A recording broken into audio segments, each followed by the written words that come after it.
So everybody knows Wicked Game, especially that amazing guitar intro right there with that cool note, but you need a Stratocaster to do that, to hit, you know, all that, but it's the bends. Well, we have an acoustic guitar, so I'm going to give you the beginner lesson, the rhythm lesson, and I think this is going to be fun. So we start here with a B minor. You can see I played mine with my thumb. I got a video on how to play it an easier way, I believe. So B minor to A major to E major. Now those are the only three chords in the whole song, but of course there's some ways to spice it up and make it beautiful. So E major, I'll show you some of those in a second. B minor, you can bar it again. A major, E major. So one of the ways is to add this finger to the second fret of the G string. Like that. So second fret of the G string down there, but because you're playing an E major. So you can also just lay that finger down or use this. Ready? Actually, that's a little harder for me. I like to just lay my finger down.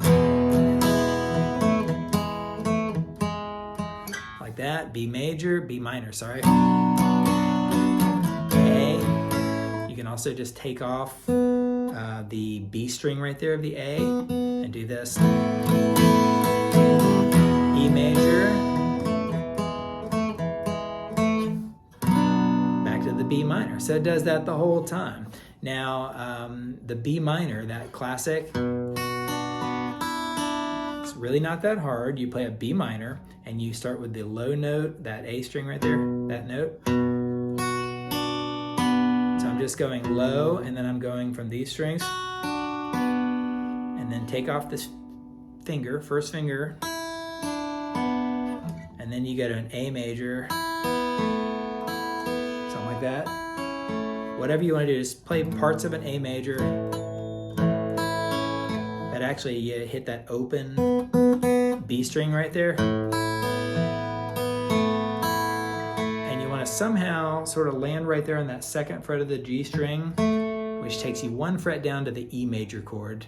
And you go like this. That's the second fret of the D string, first fret of the G string, second fret of that G, and then up to the fourth fret of that G. So like that. And hit it on the second fret and slide it up there. It sounds even cooler. So check this out.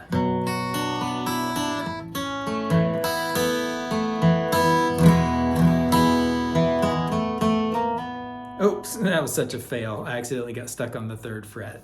But you can tell right there, rewind, pause, that's a super fast way to do those and learn it. But it's a great song for strumming. If you just want to strum along with the record and Chris Isaak, that's your way to do it. Let me know what you think. I'd love to hear in the comments. Give me some more requests, and I'll see you around the channel for some more 3-minute lessons. Later.